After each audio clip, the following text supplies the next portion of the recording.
ਪਿਆਰੇ ਵਿਦਿਆਰਥੀਓ, ਅੱਜ ਸਮਾਜਿਕ ਸਿੱਖਿਆ ਦਾ 2 ਮਈ ਨੂੰ ਇੱਕ 45 ਅੰਕਾਂ ਦਾ ਟੈਸਟ ਭੇਜਿਆ ਗਿਆ ਸੀ, ਜਿਸ ਦੀ ਦੂਸਰੀ ਕੜੀ ਨਾਗਰਿਕ ਸ਼ਾਸਤਰ ਦੇ ਪ੍ਰਸ਼ਨ ਉੱਤਰ ਹੁਣ ਅਸੀਂ ਡਿਸਕਸ ਕਰਾਂਗੇ। ਪ੍ਰਸ਼ਨ ਨੰਬਰ 1, ਭਾਰਤੀ ਨਾਗਰਿਕਾਂ ਦਾ ਕੋਈ ਇੱਕ ਫਰਜ਼ ਲਿਖੋ। ਭਾਰਤ ਦੇ ਸੰਵਿਧਾਨ ਅਨੁਸਾਰ ਜਿੱਥੇ ਭਾਰਤ ਵਾਸੀਆਂ ਨੂੰ ਮੌਲਿਕ ਅਧਿਕਾਰ ਦਿੱਤੇ ਗਏ ਹਨ, ਉੱਥੇ ਹੀ ਕੁਝ ਮੌਲਿਕ ਕਰਤੱਵ ਵੀ ਹਨ ਜਿਨ੍ਹਾਂ ਦੀ ਪਾਲਣਾ ਕਰਨੀ ਬਣਦੀ ਹੈ। ਇੱਕ ਮਹੱਤਵਪੂਰਨ ਫਰਜ਼ ਜਾਂ ਕਰਤੱਵ ਇਹ ਹੈ ਕਿ ਸਾਨੂੰ ਆਪਣੇ ਦੇਸ਼ ਦੇ ਰਾਸ਼ਟਰੀ ਝੰਡੇ ਅਤੇ ਰਾਸ਼ਟਰੀ ਗਾਨ ਦਾ ਸਨਮਾਨ ਕਰਨਾ ਚਾਹੀਦਾ ਹੈ। ਰਾਜ ਵਿਧਾਨ ਸਭਾ ਦੇ ਘੱਟ ਤੋਂ ਘੱਟ ਅਤੇ ਵੱਧ ਤੋਂ ਵੱਧ ਕਿੰਨੇ ਮੈਂਬਰ ਹੋ ਸਕਦੇ ਹਨ? ਰਾਜ ਵਿਧਾਨ ਸਭਾ ਦੇ ਘੱਟ ਤੋਂ ਘੱਟ 60 ਅਤੇ ਵੱਧ ਤੋਂ ਵੱਧ 500 ਮੈਂਬਰ ਹੋ ਸਕਦੇ ਹਨ। ਇਹ ਨਿਰਭਰ ਕਰਦਾ ਹੈ ਕਿ ਕਿਸ ਰਾਜ ਵਿੱਚ ਵਿਧਾਨ ਸਭਾ ਕਿੰਨੀ ਹੈ ਜਾਂ ਉੱਥੇ ਉਸ ਰਾਜ ਦੀ ਨਾਗਰਿਕਾਂ ਦੀ ਵੋਟਰਾਂ ਦੀ ਗਿਣਤੀ ਕਿੰਨੀ ਹੈ, ਉਸ ਅਨੁਸਾਰ ਇਹ ਮੈਂਬਰ ਹੋ ਸਕਦੇ ਹਨ। ਪੰਜਾਬ ਰਾਜ ਵਿਧਾਨ ਸਭਾ ਦੇ ਇਸ ਸਮੇਂ 117 ਮੈਂਬਰ ਹਨ। ਲੋਕ ਮਤ ਤੋਂ ਭਾਵ ਜਨਤਾ ਦੀ ਰਾਏ ਜਾਂ ਮਤ ਤੋਂ ਹੈ। ਰਾਜ ਦੇ ਰਾਜਪਾਲ ਦੀ ਨਿਯੁਕਤੀ ਰਾਸ਼ਟਰਪਤੀ ਦੁਆਰਾ ਕੀਤੀ ਜਾਂਦੀ ਹੈ।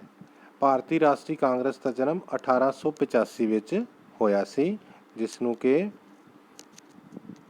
ਇੱਕ ਰਿਟਾਇਰਡ ਅੰਗਰੇਜ਼ ਅਫਸਰ A.O. ਹਿਊਮ ਨੇ ਉਸ ਦੀ ਸਹਾਇਤਾ ਨਾਲ ਹੋਇਆ ਸੀ। ਸੰਯੁਕਤ ਰਾਸ਼ਟਰ ਦੀ ਸੁਰੱਖਿਆ ਪਰਿਸ਼ਦ ਦੇ ਕਿੰਨੇ ਸਥਾਈ ਮੈਂਬਰ ਹਨ? ਸੰਯੁਕਤ ਰਾਸ਼ਟਰ ਦੀ ਸੁਰੱਖਿਆ ਪਰਿਸ਼ਦ ਵਿੱਚ ਕੁਝ ਮੈਂਬਰ ਸਥਾਈ ਹੁੰਦੇ ਹਨ ਅਤੇ ਕੁਝ ਅਸਥਾਈ ਹੁੰਦੇ ਹਨ, ਅਤੇ ਇਸ ਸਮੇਂ ਸਥਾਈ ਮੈਂਬਰਾਂ ਦੀ ਗਿਣਤੀ 5 ਹੈ।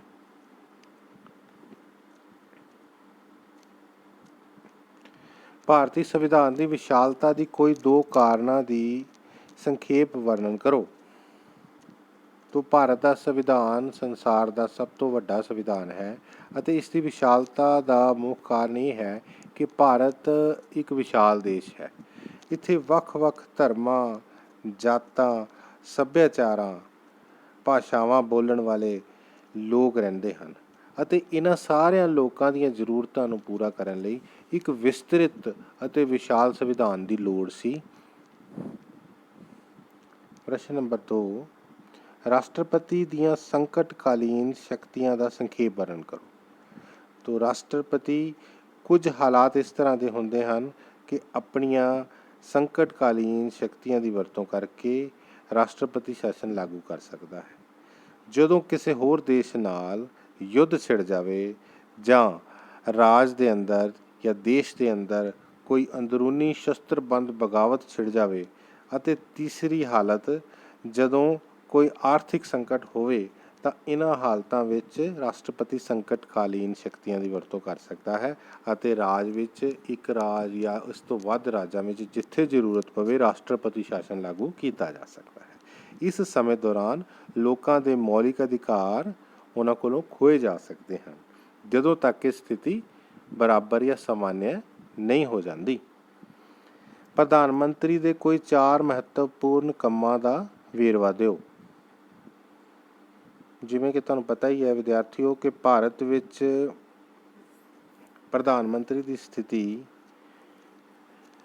ਅਸਲ ਕਾਰਜਪਾਲਿਕਾ ਵਾਲੀ ਹੈ।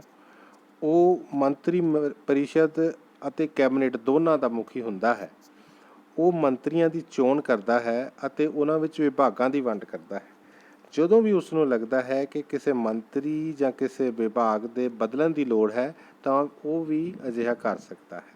ਉਸ ਦਾ ਮੁੱਖ ਕੰਮ ਦੇਸ਼ ਦੇ ਸ਼ਾਸਨ ਪ੍ਰਬੰਧ ਨੂੰ ਚਲਾਉਣ ਵਿੱਚ ਰਾਸ਼ਟਰਪਤੀ ਨੂੰ ਸਲਾਹ ਦੇਣਾ ਹੈ, ਅਤੇ ਦੇਸ਼ ਦਾ ਸ਼ਾਸਨ ਪ੍ਰਬੰਧ ਭਾਵੇਂ ਰਾਸ਼ਟਰਪਤੀ ਦੇ ਨਾਮ 'ਤੇ ਚਲਾਇਆ ਜਾਂਦਾ ਹੈ, ਪਰ ਭਾਰਤ ਵਿੱਚ ਅਸਲ ਕਾਰਜਪਾਲਿਕਾ ਪ੍ਰਧਾਨ ਮੰਤਰੀ ਦੇ ਕੋਲ ਹੀ ਹੈ। ਲੋਕ ਅਦਾਲਤਾਂ ਦੇ ਕਾਰਜਾਂ ਅਤੇ ਸ਼ਕਤੀਆਂ ਦੀ ਵਿਆਖਿਆ ਕਰੋ। ਲੋਕ ਅਦਾਲਤਾਂ ਦਾ ਸੰਕਲਪ ਭਾਰਤ ਵਿੱਚ ਇਸ ਲਈ ਆਇਆ ਕਿਉਂਕਿ ਭਾਰਤ ਵਿੱਚ ਨਿਆਂ ਪ੍ਰਕਿਰਿਆ ਬਹੁਤ ਹੀ ਜਟਿਲ ਹੈ। ਇੱਥੇ ਅਦਾਲਤਾਂ ਵਿੱਚ ਸੁਪਰੀਮ ਕੋਰਟ, ਹਾਈ ਕੋਰਟ ਅਤੇ ਹੇਠਲੀਆਂ ਅਦਾਲਤਾਂ ਵਿੱਚ ਕੇਸ ਇੰਨੇ ਜ਼ਿਆਦਾ ਪੈਂਡਿੰਗ ਹਨ ਅਤੇ ਇਹਨਾਂ ਕੇਸਾਂ ਦੀ ਗਿਣਤੀ ਦੇ ਹਿਸਾਬ ਨਾਲ ਜੱਜਾਂ ਦੀ ਗਿਣਤੀ ਬਹੁਤ ਘੱਟ ਹੈ, ਅਤੇ ਚੋਣ ਨਿਆਂ ਪ੍ਰਕਿਰਿਆ ਬਹੁਤ ਮਹਿੰਗੀ ਹੈ। ਇਸ ਕਰਕੇ ਲੋਕਾਂ ਨੂੰ ਸਾਲਾਂ ਬੱਧੀ ਨਿਆਂ ਨਹੀਂ ਮਿਲਦਾ, ਜਿਸ ਕਰਕੇ ਲੋਕ ਅਦਾਲਤਾਂ ਦੀ ਸਥਾਪਨਾ ਕੀਤੀ ਜਾਂਦੀ ਹੈ। ਲੋਕ ਅਦਾਲਤਾਂ ਵਿੱਚ ਨਿਆਂ ਸਸਤਾ ਅਤੇ ਜਲਦੀ ਪ੍ਰਦਾਨ ਕੀਤਾ ਜਾਂਦਾ ਹੈ। ਕਈ ਵਾਰ ਤਾਂ ਇੱਕ ਦਿਨ ਵਿੱਚ ਕਈ ਹਜ਼ਾਰਾਂ ਹੀ ਕੇਸ ਨਿਬੇੜ ਦਿੱਤੇ ਜਾਂਦੇ ਹਨ। ਸ਼ੋਸ਼ਣ ਵਿਰੁੱਧ ਅਧਿਕਾਰ ਦੀ ਵਿਆਖਿਆ ਕਰੋ। ਭਾਰਤ ਦੇ ਸੰਵਿਧਾਨ ਅਨੁਸਾਰ ਭਾਰਤ ਵਾਸੀਆਂ ਨੂੰ 6 ਮੌਲਿਕ ਅਧਿਕਾਰ ਦਿੱਤੇ ਗਏ ਹਨ ਅਤੇ ਉਹਨਾਂ 6 ਵਿੱਚੋਂ ਸ਼ੋਸ਼ਣ ਵਿਰੁੱਧ ਅਧਿਕਾਰ ਇੱਕ ਬਹੁਤ ਹੀ ਮਹੱਤਵਪੂਰਨ ਅਧਿਕਾਰ ਹੈ। ਇਹ ਆਰਟੀਕਲ 23 ਅਤੇ 24 ਦੇ ਅਨੁਸਾਰ ਭਾਰਤ ਵਾਸੀਆਂ ਨੂੰ ਦਿੱਤਾ ਗਿਆ ਹੈ। ਇਸ ਦੇ ਵਿੱਚ 3 ਕੰਡੀਸ਼ਨਸ ਨੇ। ਪਹਿਲੀ ਕਿ ਬਾਲ ਮਜ਼ਦੂਰੀ ਦੀ ਮਨਾਹੀ ਹੈ, ਕਿ 14 ਸਾਲ ਤੋਂ ਘੱਟ ਉਮਰ ਦੇ ਬੱਚਿਆਂ ਦੇ ਕੋਲੋਂ ਕੋਈ ਔਖਾ ਕੰਮ ਖਾਨਾ ਜਾਂ ਫੈਕਟਰੀਆਂ ਵਿੱਚ ਕੰਮ ਨਹੀਂ ਕਰਵਾਇਆ ਜਾਏਗਾ। ਅਤੇ 2009 ਦੇ ਵਿੱਚ ਸਿੱਖਿਆ ਦਾ ਅਧਿਕਾਰ ਲਾਗੂ ਹੋਣ ਤੋਂ ਬਾਅਦ ਹੁਣ ਇਹ ਜ਼ਰੂਰੀ ਹੋ ਗਿਆ ਹੈ ਕਿ ਹਰੇਕ 14 ਸਾਲ ਤੱਕ ਦੇ ਬੱਚੇ ਨੂੰ ਸਕੂਲ ਵਿੱਚ 8ਵੀਂ ਤੱਕ ਮੁੱਢਲੀ ਸਿੱਖਿਆ ਪ੍ਰਦਾਨ ਕੀਤੀ ਜਾਵੇ। ਦੂਸਰਾ, ਕਿਸੇ ਵੀ ਵਿਅਕਤੀ ਕੋਲੋਂ ਬੇਗਾਰ ਨਹੀਂ ਲਈ ਜਾਏਗੀ, ਅਰਥਾਤ ਬਿਨਾਂ ਪੈਸੇ ਜਾਂ ਬਿਨਾਂ ਮਿਹਨਤਾਨਾ ਦਿੱਤੇ ਉਸ ਕੋਲ ਕੰਮ ਨਹੀਂ ਕਰਵਾਇਆ ਜਾਏਗਾ। ਇਸ ਪ੍ਰਥਾ ਨੂੰ ਬੰਦ ਕਰ ਦਿੱਤਾ ਗਿਆ ਹੈ। ਤੀਸਰਾ, ਗੈਰ ਮਨੁੱਖੀ ਵਪਾਰ ਜਾਂ ਉਹਨਾਂ ਨੂੰ ਵੇਚਣਾ ਖਰੀਦਣਾ, ਇਸ ਦੀ ਮਨਾਹੀ ਹੈ। ਅਗਲਾ ਪ੍ਰਸ਼ਨ ਹੈ, ਲੋਕਤੰਤਰ ਦੀ ਚੋਣ ਵਿਧੀ ਪ੍ਰਕਿਰਿਆ ਦਾ ਵਰਣਨ ਕਰੋ। ਚੋਣ ਵਿਧੀ ਦਾ ਅਰਥ ਹੈ ਕਿ ਭਾਰਤ ਵਿੱਚ ਲੋਕਤੰਤਰ ਹੋਣ ਕਾਰਨ ਹਰ 5 ਸਾਲ ਬਾਅਦ ਸਰਕਾਰ ਦੀ ਚੋਣ ਕੀਤੀ ਜਾਂਦੀ ਹੈ।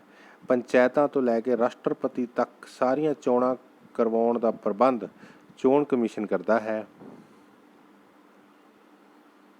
ਤੇ ਇਸ ਦੀ ਚੋਣ ਪ੍ਰਕਿਰਿਆ ਦੇ ਕੁਝ ਪੜਾਅ ਹਨ। ਸਭ ਤੋਂ ਪਹਿਲਾਂ ਚੋਣਾਂ ਦਾ ਐਲਾਨ ਕੀਤਾ ਜਾਂਦਾ ਹੈ ਅਤੇ ਉਸ ਤੋਂ ਬਾਅਦ ਨਾਮਜ਼ਦਗੀ ਪੱਤਰ ਦਾਖਲ ਕੀਤੇ ਜਾਂਦੇ ਹਨ। ਜਿਨ੍ਹਾਂ ਉਮੀਦਵਾਰਾਂ ਨੇ ਇਹਨਾਂ ਚੋਣਾਂ ਵਿੱਚ ਭਾਗ ਲੈਣਾ ਹੁੰਦਾ ਹੈ, ਉਹ ਨਾਮਜ਼ਦਗੀ ਪੱਤਰ ਭਰ ਕੇ ਚੋਣ ਅਫਸਰ ਨੂੰ ਦਿੰਦੇ ਹਨ ਅਤੇ ਉਹਨਾਂ ਨੂੰ ਇੱਕ ਨਿਸ਼ਚਿਤ ਤਾਰੀਖ ਦਿੱਤੀ ਜਾਂਦੀ ਹੈ।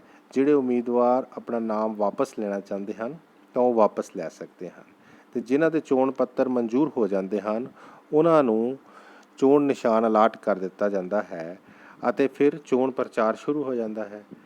ਘਰ ਘਰ ਜਾ ਕੇ ਉਮੀਦਵਾਰ ਆਪਣੇ ਪੱਖ ਵਿੱਚ ਚੋਣ ਪ੍ਰਚਾਰ ਕਰਦੇ ਹਨ ਅਤੇ ਇੱਕ ਨਿਸ਼ਚਿਤ ਦਿਨ ਨੂੰ ਵੋਟਾਂ ਪੈਂਦੀਆਂ ਹਨ ਅਤੇ ਇਸ ਤੋਂ ਬਾਅਦ ਨਤੀਜਿਆਂ ਦਾ ਐਲਾਨ ਕੀਤਾ ਜਾਂਦਾ ਹੈ ਅਤੇ ਇਹਨਾਂ ਸਾਰੀ ਪ੍ਰਕਿਰਿਆ ਨੂੰ ਮੋਨੀਟਰ ਕਰਨ ਦਾ ਕੰਮ ਚੋਣ ਕਮਿਸ਼ਨ ਕਰਦਾ ਹੈ। ਅੰਤਿਮ ਪ੍ਰਸ਼ਨ ਹੈ, ਮੌਲਿਕ ਅਧਿਕਾਰ ਅਤੇ ਰਾਜਨੀਤੀ ਦੇ ਨਿਰਦੇਸ਼ਕ ਸਿਧਾਂਤਾਂ ਵਿੱਚ ਮੂਲ ਭੇਦ ਕੀ ਹੈ? ਸੋ ਭਾਰਤ ਦੇ ਸੰਵਿਧਾਨ ਵਿੱਚ ਇਹਨਾਂ ਦੋਨਾਂ ਦੀ ਵਿਵਸਥਾ ਕੀਤੀ ਗਈ ਹੈ, ਮੌਲਿਕ ਅਧਿਕਾਰਾਂ ਦੀ ਵੀ ਅਤੇ ਰਾਜਨੀਤੀ ਦੇ ਨਿਰਦੇਸ਼ਕ ਸਿਧਾਂਤਾਂ ਦੀ ਵੀ। ਇਹਨਾਂ ਦੋਨਾਂ ਵਿੱਚ ਮੂਲ ਭੇਦ ਇਹ ਹੈ ਕਿ ਮੌਲਿਕ ਅਧਿਕਾਰਾਂ ਨੂੰ ਲਾਗੂ ਕਰਵਾਉਣ ਵਾਸਤੇ ਨਿਆਇਕ ਸ਼ਕਤੀ ਹੁੰਦੀ ਹੈ, ਇਸ ਦੇ ਪਿੱਛੇ ਅਦਾਲਤਾਂ ਦੇ ਦੁਆਰਾ ਇਹਨਾਂ ਨੂੰ ਲਾਗੂ ਕਰਵਾਇਆ ਜਾ ਸਕਦਾ ਹੈ, ਜਦਕਿ ਰਾਜਨੀਤੀ ਦੇ ਨਿਰਦੇਸ਼ਕ ਸਿਧਾਂਤ ਜਿਹੜੇ ਨੇ ਇਹਨਾਂ ਪਿੱਛੇ ਨਿਆਇਕ ਸ਼ਕਤੀ ਨਹੀਂ ਹੁੰਦੀ। ਲੇਕਿਨ ਫਿਰ ਵੀ ਕੋਈ ਵੀ ਸਰਕਾਰ ਜਦੋਂ ਵੀ ਨੀਤੀਆਂ ਦਾ ਨਿਰਮਾਣ ਕਰਦੀ ਹੈ ਤਾਂ ਰਾਜਨੀਤੀ ਦੇ ਨਿਰਦੇਸ਼ਕ ਸਿਧਾਂਤਾਂ ਨੂੰ ਖਿਆਲ ਵਿੱਚ ਲੈ ਕੇ ਨੀਤੀਆਂ ਦਾ ਨਿਰਮਾਣ ਕਰਦੀ ਹੈ। ਧੰਨਵਾਦ। Thank you.